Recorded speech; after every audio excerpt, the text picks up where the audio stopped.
Раки, приветствую вас. Меня зовут Ева Лехцер, вы на моем канале. И сегодня мы с вами посмотрим очень такую важную, глубокую тему, а именно 12 задач предстоящего года. Почему предстоящего, вы же скажете, уже начался Новый год, новый цикл. Но по факту именно год дракона стартует у нас с 10 февраля, и этот цикл будет длиться до 28 января 2025 года. То есть мы уже в полной мере сможем ощутить энергии этого представителя. Наша сейчас ситуация — это разложить по полкам, проанализировать, что проработать, как проработать. То есть это больше будет не расклад прогностика, а расклад аналитика. Что для себя вынести, какую концепцию, как себя вести, какую методологию взять за основу, чтобы этот год для вас был максимально продуктивным. Поэтому давайте приступим. И, конечно же, в конце мы с вами сделаем небольшую коррекцию, запечатаем желание. Итак, первый дом. Что вам необходимо проработать? И здесь у нас ложится семерка чаш. Так как первый дом — это у нас фактически точка «Я», это дом, который отвечает за наш внешний облик, за нашу конституцию, манеры, темперамент, характер, тип самовыражения, восприятие себя, на то, как мы позиционируем себя в социуме, то семерка чаш — это понять, кто мы и что мы, чего мы хотим достичь, кем мы себя видим, или какого самовыражения мы хотим достичь, или как мы хотим, чтобы нас воспринимали. Иными словами, здесь очень глубокая проработка своей самооценки, понимание, каким вектором по жизни вам нужно идти. И, по сути, если у вас были какие-то цели, планы или желания себя менять именно внешне, может быть, кардинальным образом даже сменить имидж, то самое время, потому что семерка чаш — это в первую очередь многогранность. Это ситуация, когда вы сегодня в одном облике, завтра в другом, и причем неважно, мужчина вы или женщина, это многогранность, то есть показать, так сказать, широту своей души и как вы можете проявляться в социуме. Будем смотреть, о чем говорит для вас второй дом.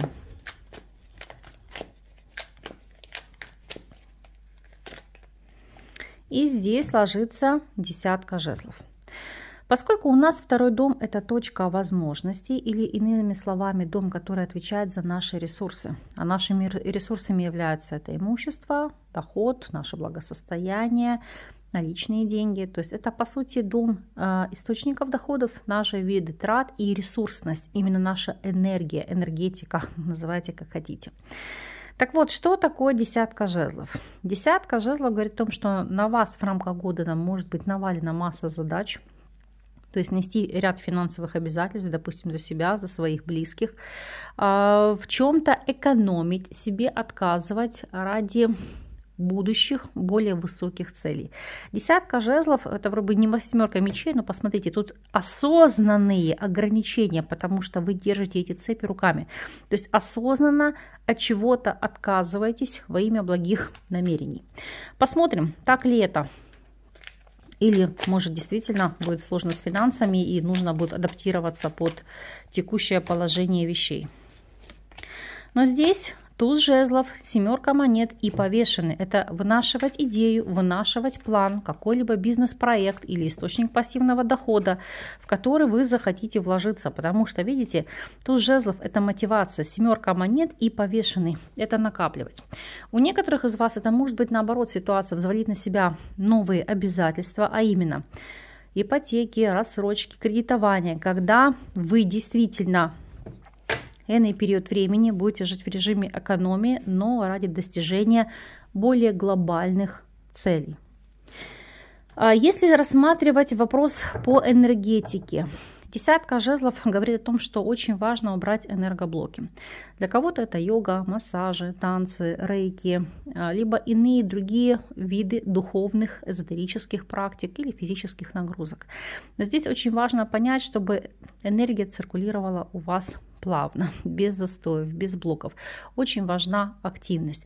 Если у вашей жизни будет мало, то это, к сожалению, может также отражаться негативным образом на притоке ваших финансов и на то, насколько вы можете, так сказать, увеличить количество вашего заработка. Поэтому здесь, как движение жизни, вы должны взять это за основу и прививать это в свою жизнь, если на текущий момент у вас еще этого нет.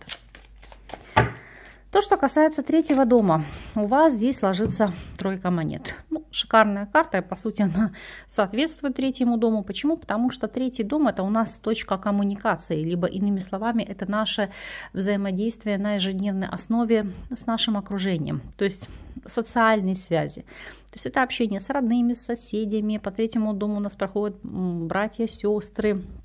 Это повседневное общение, то есть знакомые знакомых, коллеги по работе. И поскольку этот дом у нас также отвечает за обучение, но обучение краткосрочного характера, то есть это какие-то курсы, семинары, вебинары, тренинги, это деловая корреспонденция, общение, это командировки, то тройка монет говорит о том, что у вас будет очень много общения и хаоса по деловым аспектам, потому что тройка монет – это, знаете, как коллеги, как второй дом или вторая семья. Если же у вас по ряду причин не работаете, к примеру, вы мама в декрете или вы пенсионер, то это находить единомышленников по интересам и совместно работать над какими-то проектами или задачами.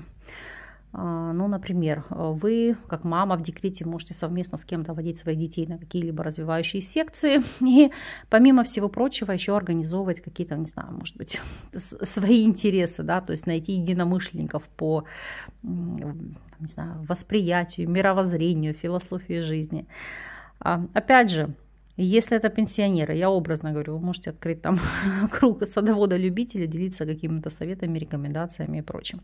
Но это все образно, это все утрировано. На самом деле, опять же, если, допустим, у вас свой собственный бизнес, то эта карта говорит о том, что вы будете всецело погружены в рабочие процессы, будет очень много общения как и с деловыми партнерами, так и с коллегами, и с подчиненными, потому что эта карта указывает на тот факт, что, знаете, как жить работой или жить на работе, может быть так, потому что это вам будет приносить колоссальное какое-то удовольствие. Вы будете раскрываться через общение, через коммуникацию, через эти процессы. Посмотрим, о чем говорит четвертый дом, что тут нужно будет прорабатывать. Так, ох, какая у вас карта. У вас старший аркан маг. И поскольку у нас четвертый дом – это наша точка происхождения, потому что это наш фундамент, из которого мы, по сути, вышли. Четвертый дом у нас отвечает за родину, за недвижимость. Причем это может быть как ваш дом, так и отеческий дом. Это семья, как ваша созданная, так это и семья, ваши близкие, родственники, мать, отец, там, братья, сестры. Опять же, это сама по себе ситуация сокровенного, бессознательного. Это поддержка рода даже в какой-то степени. Ну, в женском гороскопе четвертый дом отвечает за сексуальную жизнь. Так вот, маг – это взять в свои руки и кардинальным образом что-то менять в своей жизни. Ну, к примеру, если вы понимаете или осознаете, что вам плохо на чужбине, вам нужно на родину, то есть вы прикладываете максимум усилий, чтобы вернуться. Или наоборот, для тех бывают и такие ситуации, когда в родных пенатах вы ощущаете какую-то тяжесть, груз, то это сделать все для того, чтобы переехать, поменять свою ситуацию. И здесь будут выгодные манипуляции в плане недвижимости, потому что маг – это взять все под контроль, взять все в свои руки и обеспечить, так сказать, себя углом, обеспечить себя стабильностью. Смотрим, что здесь по факту. Десятка мечей, паж монет и карта мир. Но у большинства это все-таки идет тема переезда, эмиграции. Причем, видите, десятка мечей, может быть, даже нехотя, не желая того. Паж монет это будет новый опыт, адаптация, видите, как карта мир. Завершение одной жизненной страницы, начало другой. Поэтому, увы и ах, но у многих это отыграется в таком ключе. Что здесь нужно проработать? Значит, не тяготиться ситуацией, что вы вынуждены, допустим, уехать, переехать. С легкостью пытаться внедряться в новую культуру, социальные слои, изучать нормы, религию, правила, стандарты. Знаете, как постараться максимально эффективно, как вода, уже знак воды, влиться в новую среду. Через боль, через какие-то терзания, хотя я знаю, что раки как никто привязан к родине, к дому, к матери, то есть это ваша основа, это то, что вас питает. Но таким образом могут сложиться обстоятельства. И по карте маг, это, знаете, нужно понять, что окей, раз мы не можем изменить ситуацию, значит мы должны изменить свое отношение к ней. Будем анализировать, о чем здесь идет речь в пятом доме. Десятка чаш. Ох, какая карта. Итак, поскольку 5-й дом у нас, опять же, многогранен, он у нас отвечает и за хобби, за наши интересы, увлечения, азарт, игры, отвечает за детей, за наше потомство, радость за их успехи.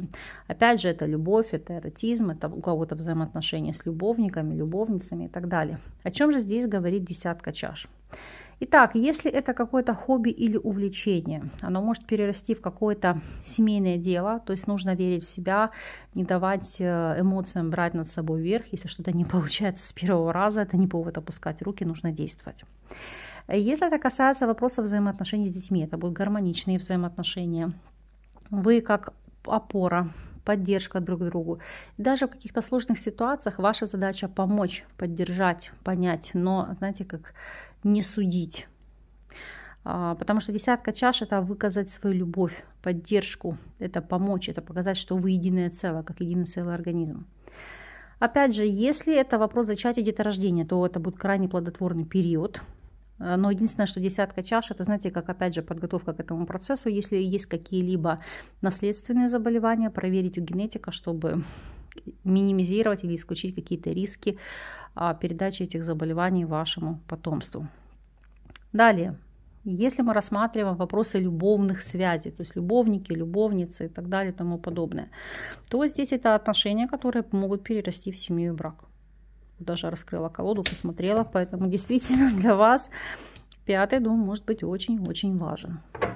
Анализируем 6-й. Что вам необходимо проработать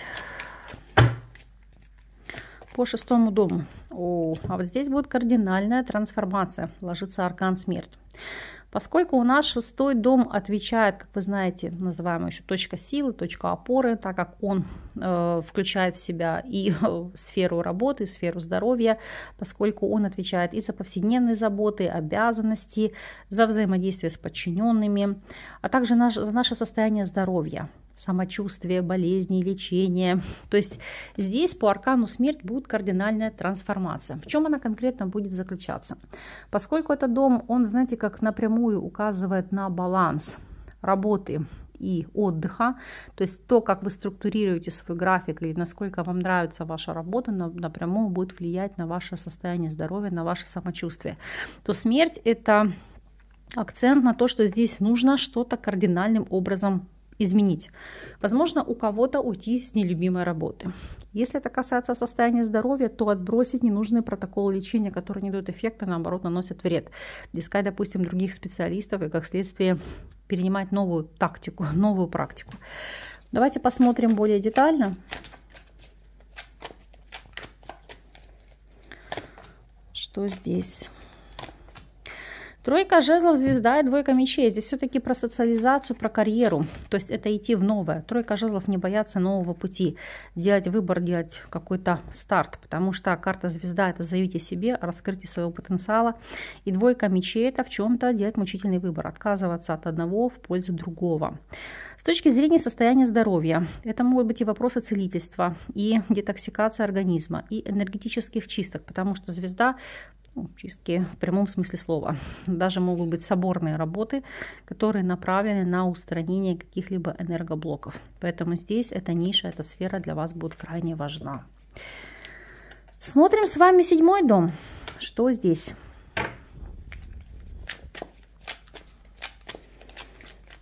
По 7-му дому. 8 чаш. Вот не зря у вас здесь это падает на оси 1-7 домов. И в 7-м доме, в 1-м доме у вас выпала 7 чаш, а в 7-м 8 чаш. Это четкое понимание, кто вы и что вы, чего вы хотите от жизни. Поэтому 8 чаш – это уходить от тех партнеров, которые, знаете, как тянут вас на дно жизни. Например, разрывать отношения, где нет любви. Или отказывать в построении союза, или, может быть, в браке, если вы не уверены в человеке. Уходить от деловых партнеров, с которыми у вас разнится мировоззрение, там, взгляд, концепция на ведение ваших дел. И, опять же, здесь быть осторожными, потому что 7-й дом отвечает у вас за врагов. И вот 8 чаш – это из-за их действий у вас могут быть кардинальные перемены в жизни.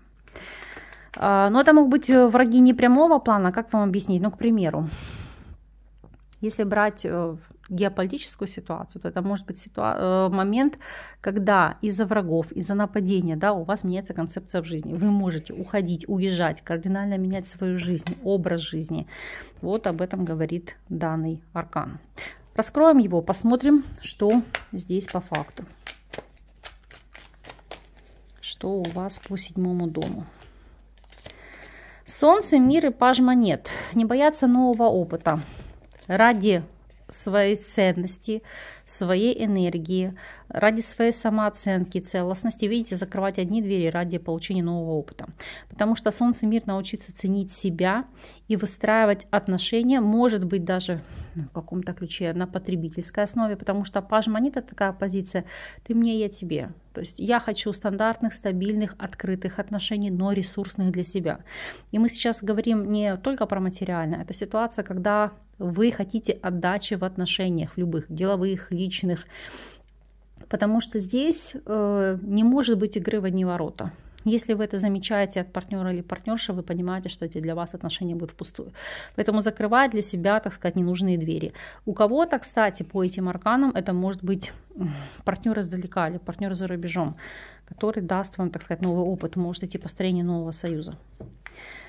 Анализируем 8-й дом. Что по 8-му дому? Звезда. Шикарно. Шикарно. Почему? Потому что, смотрите, у вас это исполнение мечты, цели, а именно деньги, которые будут приходить легко. Хотя у нас 8-й дом — это точка границ или дом жизни и смерти, потому что здесь и приходят причины смерти и так далее. Но тут еще проходят капиталы, наследство, страховки, завещания, потому что 8-й дом отвечает за материальные ценности. Но это не ваши деньги, это деньги чужие. То есть это суды в банках, это кредитование, то есть вам легко могут давать какие-то займы. Опять же, это деньги вашего партнера по браку или делового партнера, то есть процветать за счет энергии и финансовых возможностей других людей. Если брать нишу эзотерики, оккультизма, и вы действительно здесь пытаетесь себя реализовать, то велик шанс раскрыть свои таланты, свой потенциал и стать медийным лицом на этом поприще.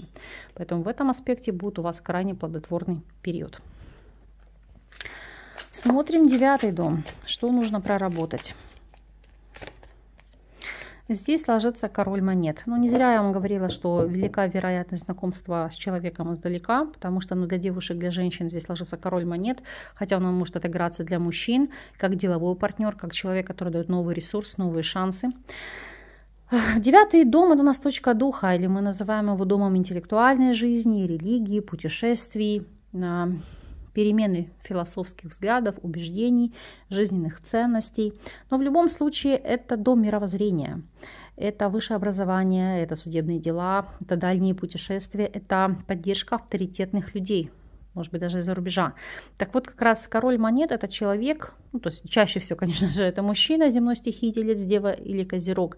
Но в единичных каких-то аспектах, моментах это может быть характеристика женщины, ну такой, знаете, с набором мужских качеств: волевой, харизматичной, очень жесткой, прямолинейной, прагматичной, но которая поможет вам или даст финансовую опору, или подспорье, или поможет где-то устроиться, реализоваться, потому что этот сигнификатор показывает на человека, который дает какой-то вам ресурс, позволяет выйти из какого-то застоя или трясины.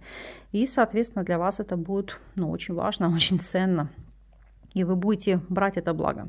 Опять же, платить за какое-либо образование. И если это судебные дела или инстанции, это оспаривать какие-либо вещи в суде с целью получения материальной компенсации.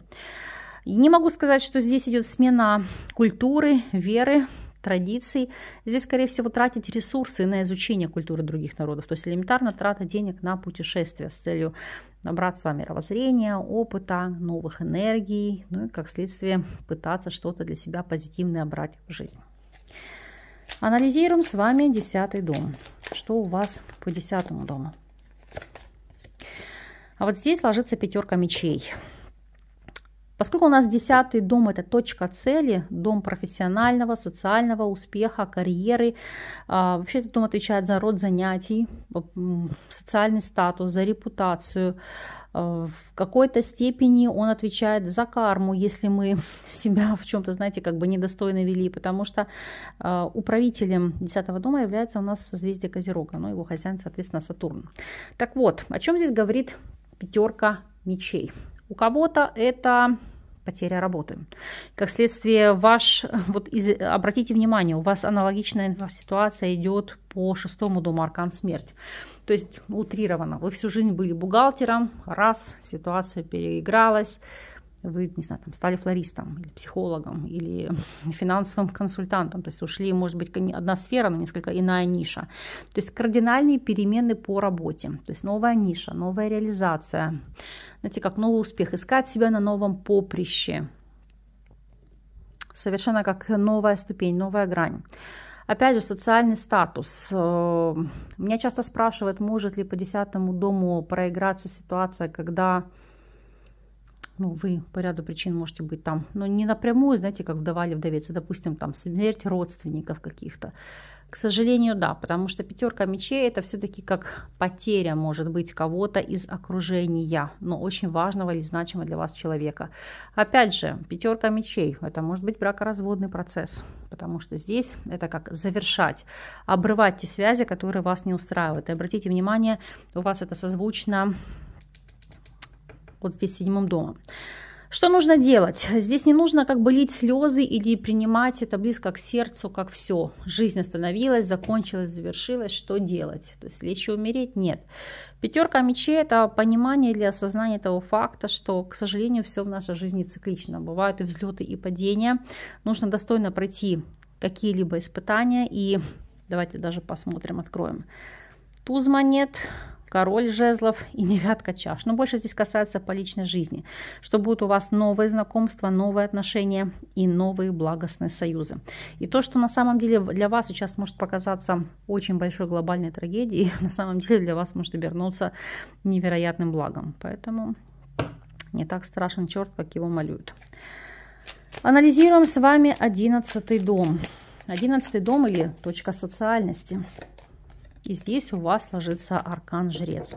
Прекрасная карта. Объясню по какой причине. Потому что, поскольку у нас 11-й дом отвечает за друзей, за единомышленников, и по этому дому у нас проходят и спонсоры, и меценаты, и покровители, и ситуация, когда вы можете стать чьим-то фаворитом. Это в целом дом надежды, мечты, идеалов, планов, осуществления надежд, благотворительности. Так вот, Жрец в прямом смысле слова это вымолить что-либо, выпросить у высших сил, то есть какую-то надежду, мечту, план, цель, задачу, получить поддержку высших сил. Опять же, если смотреть на карту Жреца с точки зрения вашего окружения, в вашем кругу могут быть друзья, которые будут в чем-то наставниками, духовными проводниками, путеводителями, коучами, меценатами, вашими покровителями. Знаете, как нашкодившего котенка вытаскивать из какой-то трясины обстоятельств или сложных ситуаций, подсказывать вам нужные дельные советы, видеть ситуацию объективно со стороны. Потому что по жрецу это человек, который вас будет наставлять или вести по духовному пути. Опять же, появление покровителей, которые в вас могут видеть какую-то отдушину. То есть здесь нет вопросов меркантильного интереса или потребительского интереса к вам. Здесь, вот знаете, бескорыстное желание помочь, поддержать, подсказать что-либо. Если это вопросы благотворительности, это жертвовать на какую-то организацию. Не обязательно там это церковь или какая-то секта, нет. Это может быть просто какая-то социальная организация, где люди объединены одной целью, одной традицией, и вы можете оказывать им помощь, как моральную, так и, допустим, какую-то финансовую, то есть поддерживать. И, соответственно, благотворительность в этих целях, она вам будет давать нужных людей, учителей по жизни, которые вам будут давать ресурс, то есть выводить вас в плюс. Смотрим 12-й дом, что необходимо проработать по 12-му дому. И здесь, непростая задача. Объясню почему. Потому что 12-й дом, его не просто так называют домом кармы. Помимо прочего, это дом уединения, или некоторые называют его точка одиночества, он у нас отвечает за закрытые, изолированные помещения. То есть это клиники, монастыри, больницы, санатории, дома отдыха. Это работа в каких-либо учреждениях, то есть могут быть и психиатрические клиники, и тюрьмы, или, допустим, закрытые военные объекты, может быть, какие-то закрытые лаборатории, или вы там состоите в каких-то секретных организациях, ну, у людей бывает всякое. Ну, или же вы эзотерик, потому что 12-й дом и дом кармы, и оккультизма, и в первую очередь проработки кармических ситуаций. Так вот, справедливость, она указывает в прямом смысле слова, что посеешь, что пожнешь. Может ли здесь идти юридическая ответственность или уголовная ответственность? Давайте смотреть, потому что все-таки, как вы видите, карта непростая.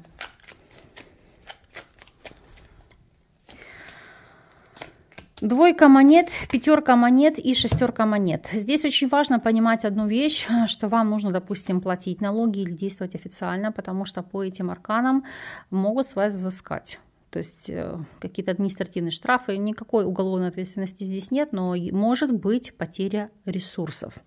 И опять, если это вопросы, аспекты благотворительности, то нужно жертвовать от души. Когда вы что-то делаете, нельзя зажимать эти ресурсы, потому что если вы это делаете не от сердца, то действительно будет отток денег. Вы должны это понимать. Опять же, эти карты, которые только что мы с вами доставали, извлекали, это безвозмездно оказывать какую-то социальную помощь, поддержку людям в кризисных, трудных, экстренных ситуациях.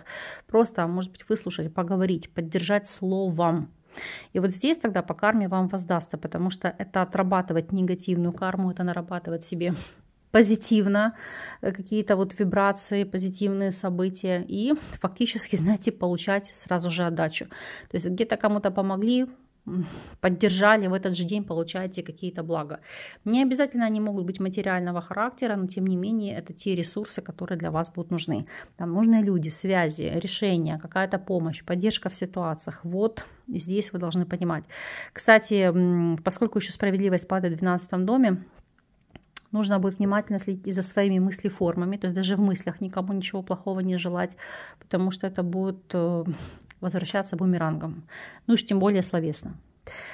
Итак, смотрим с вами, какие дома у вас являются наиболее важными и уязвимыми. Как мы видим, это у нас 6-й дом. Это у нас с вами 10-й. Ну, хотелось бы поправить еще 7-й и 12-й. Сейчас я посмотрю, что здесь взять вам для коррекции, чтобы исправить ситуацию. Так, ну давайте с вами в этом случае возьмем шестерку жезлов. Почему шестерку жезлов? Потому что это карта победы, триумфа, достижения почти по всем сферам. Это достижение цели, задачи, это карта успеха. И видите, поддержки со стороны социума. Обратите внимание.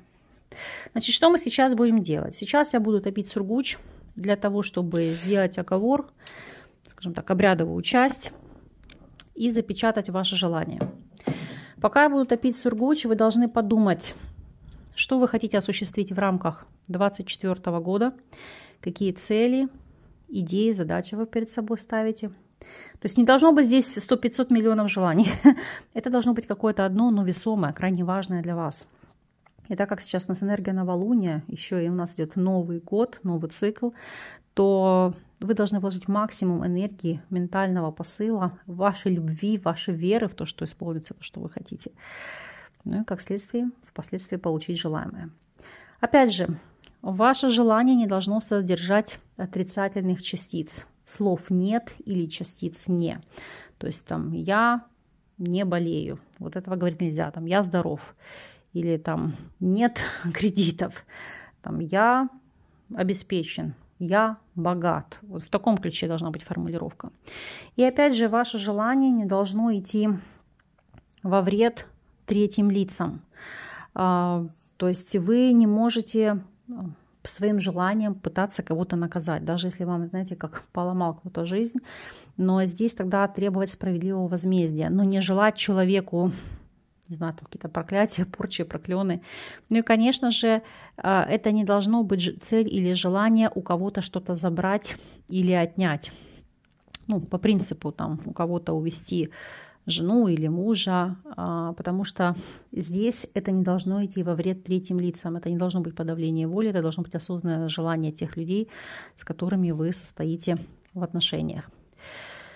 Итак, мы с вами приступаем. Если вам нужно больше времени, вы можете нажать на паузу, чтобы, так сказать, ментально подготовиться, продумать то, что вы хотите. Если вы уже готовы, то я начинаю читать, и мы с вами приступаем.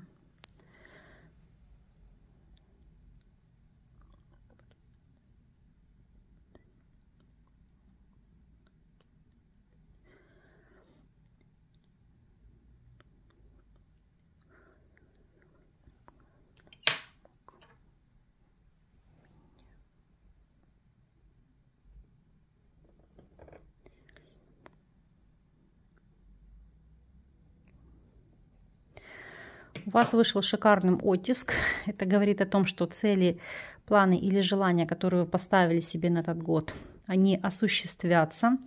Я это, конечно же, этот аркан сохраню, положу в блокнот до следующего года, чтобы все-таки энергия вашего желания была запечатана, она могла реализоваться.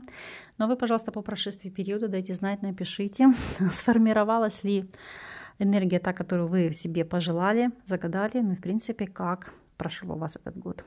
Искренне желаю вам от всей души всех возможных благ. Пусть этот год, несмотря на то, что он высокосным, для вас будет самым легким, продуктивным, счастливым. Я вас благодарю за то, что вы остаетесь со мной. С вами не прощаюсь. До новых встреч.